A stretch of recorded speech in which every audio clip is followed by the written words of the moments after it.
ಎಲ್ಲರಿಗೂ ನಮಸ್ಕಾರ. ನಾನು ಗಣೇಶ್ ಪಾಟೀಲ್. ಸ್ನೇಹಿತರೆ, ನಾವು ಈ ಕ್ಲಾಸ್ನಲ್ಲಿ the payment and settlement systems act 2007ನ ಸೆಕ್ಷನ್ 25 ನಾವು ಡಿಸ್ಕಸ್ ಮಾಡೋಣ. ಭಾರತದಲ್ಲಿ ಪೇಮೆಂಟ್ ಸಿಸ್ಟಮ್ಸನ್ನು ರೆಗ್ಯುಲೇಷನ್ ಮಾಡಲು ಮತ್ತು ಸೂಪರ್ವಿಷನ್ ಮಾಡುವುದಕ್ಕಾಗಿ ಈ ಒಂದು ಆ್ಯಕ್ಟನ್ನು ತರಲಾಯಿತು ಮತ್ತು ಪೇಮೆಂಟ್ ಸಿಸ್ಟಮ್ಸ್ಗೆ ಸಂಬಂಧಪಟ್ಟಂತೆ ಯಾವುದೇ ರಿಲೇಟೆಡ್ ಅಥವಾ ಕನೆಕ್ಟೆಡ್ ಮ್ಯಾಟರ್ಗಳಿರಲಿ ಅವುಗಳನ್ನು ರೆಗ್ಯುಲೇಷನ್ ಮತ್ತು ಸೂಪರ್ವಿಷನ್ ಮಾಡುವುದಕ್ಕಾಗಿ ರಿಸರ್ವ್ ಬ್ಯಾಂಕ್ ಆಫ್ ಇಂಡಿಯಾವನ್ನ ಅಂದರೆ RBI ಅಥಾರಿಟಿಯಾಗಿ ಡೆಸಿಗ್ನೇಟ್ ಮಾಡಲಾಗಿದೆ. ಯಾವುದೇ ರೀತಿಯ ಪೇಮೆಂಟ್ ಸಿಸ್ಟಮ್ನಲ್ಲಿ ಇಬ್ಬರು ಪರ್ಸನ್ಸ್ಗಳಿರ್ತಾರೆ. ಒಬ್ಬರು ಪೇಯರ್ ಅಂದರೆ ಪೇಮೆಂಟ್ ಮಾಡುವಂತಹ ವ್ಯಕ್ತಿ, ಇನ್ನೊಬ್ಬರು ಬೆನಿಫಿಷಿಯರಿ ಅಂದರೆ ಆ ಹಣವನ್ನು ರಿಸೀವ್ ಮಾಡುವಂತಹ ವ್ಯಕ್ತಿ ಅಥವಾ ಆ ಪೇಯರ್ನಿಂದ ಪಡೆದಂತಹ ಹಣದಿಂದ ಬೆನಿಫಿಟನ್ನು ಪಡೆದುಕೊಳ್ಳುವಂತಹ ವ್ಯಕ್ತಿ. ಸೊ ಇವರಿಬ್ಬರ ಮಧ್ಯೆ ಆ ಪೇಮೆಂಟ್ ಕೊಡೋದನ್ನು ಏನು ಒಂದು ವ್ಯವಸ್ಥೆ ಇದೆ, ಒಂದು ಸಿಸ್ಟಮ್ ಇದೆಯಲ್ಲ, ಅದನ್ನು ಪೇಮೆಂಟ್ ಸಿಸ್ಟಮ್ ಅಂತೇಳಿ ಕರೆಯಲಾಗುತ್ತೆ. ಅದೇ ರೀತಿ ಸೆಟಲ್ಮೆಂಟ್ ಸಿಸ್ಟಮ್ ಅಂತಂದ್ರೆ ಈ ಪೇಯರ್ ಮತ್ತು ಬೆನಿಫಿಷಿಯರಿ ಮಧ್ಯೆ ಪೇಮೆಂಟ್ ಆಗಬೇಕಾಗಿರುತ್ತಲ್ಲ, ಅದು ಹಲವಾರು ಕಾರಣಗಳಿಂದ ಇನ್ಸ್ಟ್ರಕ್ಷನ್ ಆಧಾರದ ಮೇಲೆ ಆಗೋದಿಲ್ಲ. ಅಂದ್ರೆ ಪೇಯರ್ಗೆ ಪೇ ಮಾಡೋದಕ್ಕೆ ಆಗೋದಿಲ್ಲ. ಆಗ ಬೆನಿಫಿಷಿಯರಿಗೆ ಲಾಸ್ ಆಗುವಂತ ಸಿಚುವೇಶನ್ ಇರುತ್ತೆ. ಆಗ ಅವರಿಬ್ಬರ ಮಧ್ಯೆ ಒಂದು ಅಗ್ರಿಮೆಂಟ್ ಆಗಿ ಆ ಒಂದು ಪೇಮೆಂಟ್ ಸಿಸ್ಟಮ್ ಏನಿದೆಯಲ್ಲ, ಆ ಒಂದು ಪೇಮೆಂಟ್ ಮಾಡುವಂತ ಮ್ಯಾಟ್ರ್ ಏನಿದೆಯಲ್ಲ ಅವರಿಬ್ಬರ ಮಧ್ಯೆ ಸೆಟಲ್ ಆಗುತ್ತೆ. ಸೊ ಅಂತಹ ಒಂದು ವ್ಯವಸ್ಥೆ ಅಂತಹ ಒಂದು ವ್ಯವಸ್ಥೆಯನ್ನು ಸೆಟಲ್ಮೆಂಟ್ ಸಿಸ್ಟಮ್ ಅಂತೇಳಿ ಕರೆಯುತ್ತೇವೆ. ನಾವು ಈ ಒಂದು ಯಾವುದು ಆಕ್ಟ್ ಅದು the payment and settlement systems act 2007ನ ಸೆಕ್ಷನ್ 25 ನಾವು ಅರ್ಥ ಮಾಡ್ಕೊಳ್ಬೇಕು ಅಂದಾಗ ನಾವು ಮೊದಲನೇದಾಗಿ ಎಲೆಕ್ಟ್ರಾನಿಕ್ ಫಂಡ್ಸ್ ಟ್ರಾನ್ಸ್ಫರ್ನ ಬಗ್ಗೆ ನಾವು ಅರ್ಥ ಮಾಡ್ಕೊಳ್ಬೇಕು. ಎಲೆಕ್ಟ್ರಾನಿಕ್ ಫಂಡ್ ಟ್ರಾನ್ಸ್ಫರ್ ಅಂತಂದ್ರೆ ಒಬ್ಬ ವ್ಯಕ್ತಿ ಆತ ಬ್ಯಾಂಕ್ಗೆ ಇನ್ಸ್ಟ್ರಕ್ಟ್ ಮಾಡ್ತಾನೆ ಅಥವಾ ಆಥರೈಸ್ ಮಾಡ್ತಾನೆ ಅಥವಾ ಆರ್ಡರ್ ಮಾಡ್ತಾನೆ. ಯಾಕೆ ಅಂತಂದ್ರೆ ಕ್ರೆಡಿಟ್ ಮಾಡೋದಿಕ್ಕೆ ಅಥವಾ ಡೆಬಿಟ್ ಮಾಡೋದಿಕ್ಕೆ. ಬ್ಯಾಂಕ್ನಲ್ಲಿ ತನ್ನ ಅಕೌಂಟ್ ಇರುತ್ತಲ್ಲ, ಅಕೌಂಟ್ನಿಂದ ತನ್ನ ಅಕೌಂಟ್ನಲ್ಲಿರುವಂತಹ ಫಂಡನ್ನು ಟ್ರಾನ್ಸ್ಫರ್ ಮಾಡಲು ಎಲೆಕ್ಟ್ರಾನಿಕ್ ಮೀನ್ಸ್ ಅಂದ್ರೆ ಎಲೆಕ್ಟ್ರಾನಿಕ್ ಮಾಧ್ಯಮದ ಮುಖಾಂತರ ಅಕೌಂಟ್ನಲ್ಲಿರುವಂತಹ ಫಂಡನ್ನು ಟ್ರಾನ್ಸ್ಫರ್ ಮಾಡೋದಕ್ಕೆ ಹೇಳ್ತಾನೆ, ಆರ್ಡರ್ ಅಥವಾ ಇನ್ಸ್ಟ್ರಕ್ಟ್ ಮಾಡ್ತಾನೆ. ಸೊ ಇದನ್ನ ಎಲೆಕ್ಟ್ರಾನಿಕ್ ಫಂಡ್ ಟ್ರಾನ್ಸ್ಫರ್ ಅಂತಾರೆ. ಉದಾಹರಣೆಗೆ ATM ಮಷಿನ್ಸ್ಗಳು ಅಂದ್ರೆ ಆಟೋಮೇಟೆಡ್ ಟೆಲ್ಲರ್ ಮಷಿನ್ಸ್, ಅವುಗಳಲ್ಲಿ ಟ್ರಾನ್ಸಾಕ್ಷನ್ ಮಾಡೋದನ್ನ ಅಂದ್ರೆ ಡೆಪಾಸಿಟ್ ಮಾಡೋದು ಪ್ಲಸ್ ವಿತ್ಡ್ರಾಲ್ ಮಾಡೋದು, ಮತ್ತು ಟೆಲಿಫೋನ್, ಇಂಟರ್ನೆಟ್ ಅಥವಾ ಕಾರ್ಡ್ಗಳು, ಡೆಬಿಟ್ ಕಾರ್ಡ್, ಕ್ರೆಡಿಟ್ ಕಾರ್ಡ್ ಮುಖಾಂತರ ಏನು ಫಂಡನ್ನು ಟ್ರಾನ್ಸ್ಫರ್ ಮಾಡೋದಿದೆಯಲ್ಲ ಅದನ್ನು ಕೂಡ ಎಲೆಕ್ಟ್ರಾನಿಕ್ ಫಂಡ್ ಟ್ರಾನ್ಸ್ಫರ್ ಅಂತೇಳಿ ಹೇಳ್ತಾರೆ.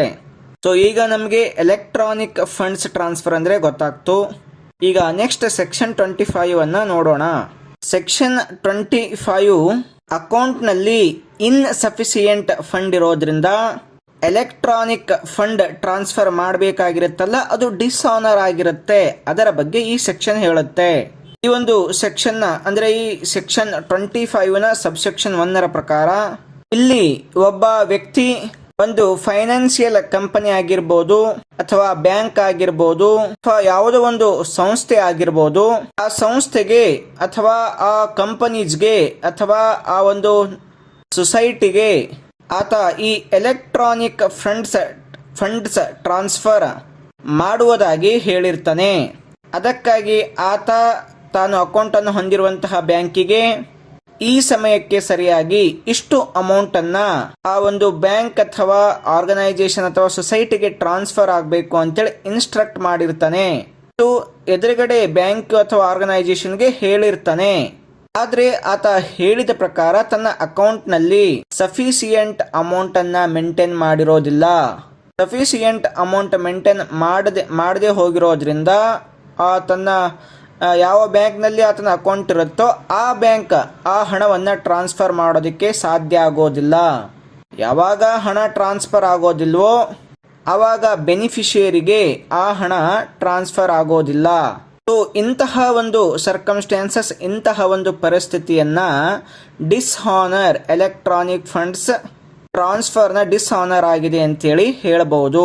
ಇಲ್ಲಿ ಏನಾಯ್ತು, ಆತ ಅಗ್ರಿಮೆಂಟ್ ಅನ್ನ ಬ್ರೀಚ್ ಮಾಡ್ದ, ಅಂದ್ರೆ ಅಲ್ಲಿ ಒಪ್ಪಿಗೆ ಆಗಿತ್ತು ಹಣವನ್ನ ಸಮಯಕ್ಕೆ ಸರಿಯಾಗಿ ಟ್ರಾನ್ಸ್ಫರ್ ಮಾಡ್ತೀವಿ ಅಂತೇಳಿ, ಅದು ಆಗ್ಲಿಲ್ಲ. ಇಲ್ಲಿ ಏನಾಗ್ತು, ಬ್ರೀಚ್ ಆಫ್ ಅಗ್ರಿಮೆಂಟ್ ಆಗ್ತು. ಈ ರೀತಿ ಬ್ರೀಚ್ ಆಫ್ ಅಗ್ರಿಮೆಂಟ್ ಆಗಿದ್ರೆ ಆತ ಅಫೆನ್ಸ್ ಕಮಿಟ್ ಮಾಡಿದ ಹಾಗೆ. ಸೊ ಇಂತಹ ಅಫೆನ್ಸ್ ಅನ್ನ ಕಮಿಟ್ ಮಾಡಿದಂತಹ ವ್ಯಕ್ತಿಗೆ 2 ವರ್ಷದವರೆಗೆ ಜೈಲು ಶಿಕ್ಷೆ, ಮತ್ತು ಆತ ಎಷ್ಟು ಒಂದು ಫಂಡ್ಸ್ ಅನ್ನ ಟ್ರಾನ್ಸ್ಫರ್ ಮಾಡಬೇಕಾಗಿತ್ತೋ ಅದರ 2 ಪಟ್ಟು ಅಮೌಂಟ್ ಅಷ್ಟನ್ನ ಆತ ಕಟ್ಟಬೇಕಾಗತ್ತೆ. ಆತನ ಮೇಲೆ ಫೈನ್ ಆಗುತ್ತೆ. ಸೊ ಇದನ್ನೇ ಸೆಕ್ಷನ್ 25 ಹೇಳುತ್ತೆ. ಅಂದ್ರೆ ಎಲ್ಲಿ ಅಪ್ಲಿಕೇಬಲ್ ಆಗತ್ತಂದ್ರೆ, ಒಬ್ಬ ವ್ಯಕ್ತಿ ಯಾವುದೋ ಒಂದು ಸೊಸೈಟಿಯಲ್ಲಿ ಅಥವಾ ನಾನ್ ಬ್ಯಾಂಕಿಂಗ್ ಫೈನಾನ್ಷಿಯಲ್ ಕಂಪನೀಸ್ನಲ್ಲಿ car loan, hand loan, personal loan, ಯಾವುದೇ ರೀತಿಯ ಒಂದು ಲೋನನ್ನು ಆತ ಪಡ್ಕೊಂಡಿರ್ತಾನೆ. ಆ ಲೋನನ್ನು ಪಡ್ಕೊಂಡ ಮೇಲೆ ಆತನಿಗೆ EMI ಸಿಸ್ಟಮ್ನ ಮೇಲೆ ಆ ಒಂದು ಬ್ಯಾಂಕಿಂಗ್ NBFCಗೆ ಅಥವಾ ಮಂತ್ಲಿ ಕರೆಕ್ಟಾಗಿ EMI ಕಟ್ಟೋದಕ್ಕೆ ಪ್ರಾಮಿಸ್ ಮಾಡಿರ್ತಾನೆ ಮತ್ತು ಆತನ ಬ್ಯಾಂಕಿಗೆ ಇನ್ಸ್ಟ್ರಕ್ಟ್ ಮಾಡ್ತಾನೆ. ಆದರೆ ಆ ಸರಿಯಾದ ಡೇಟ್ಗೆ ಹಣ ಟ್ರಾನ್ಸ್ಫರ್ ಆಗೋ ಸಮಯದಲ್ಲಿ ಆತ ಆ ಅಕೌಂಟ್ನಲ್ಲಿ ಹಣವನ್ನು ಮೇಂಟೈನ್ ಮಾಡಿರೋದಿಲ್ಲ ಅಂತಂದ್ರೆ ಅಲ್ಲಿ ಎದುರುಗಡೆ ಸಂಸ್ಥೆಗೆ ಹೋಗಿರೋದಿಲ್ಲ. ಸೊ ಅದರಿಂದ ಎದುರುಗಡೆ ವ್ಯಕ್ತಿಗೆ ಲಾಸ್ ಆಗಿರುತ್ತೆ. ಸೊ ಈ ರೀತಿ ಮಾಡೋದನ್ನ ಅದೊಂದು ಅಫೆನ್ಸ್ ಅಂತೇಳಿ ಈ ಸೆಕ್ಷನ್ ಹೇಳುತ್ತೆ. ಇಂತಹ ಅಫೆನ್ಸ್ಗೆ 2 ವರ್ಷ ಜೈಲು ಶಿಕ್ಷೆ ಮತ್ತು ಎಷ್ಟು ಅಮೌಂಟ್ ಕಟ್ಟಬೇಕಾಗಿತ್ತೋ ಅದರ 2ರಷ್ಟು ಅಮೌಂಟ್ ಅನ್ನ ಅಥವಾ ಫೈನ್ ಆಗಿ ಕಟ್ಟಬೇಕಾಗುತ್ತೆ. ಸೊ ಸ್ನೇಹಿತರೆ, ಇದು the payment and settlement systems act ನ 2007 ಸೆಕ್ಷನ್ 25. ನೆಕ್ಸ್ಟ್ ಕ್ಲಾಸ್ ನಲ್ಲಿ ಇನ್ನೊಂದು ಸೆಕ್ಷನ್ ಡಿಸ್ಕಸ್ ಮಾಡೋಣ. ಎಲ್ಲರಿಗೂ ನಮಸ್ಕಾರ.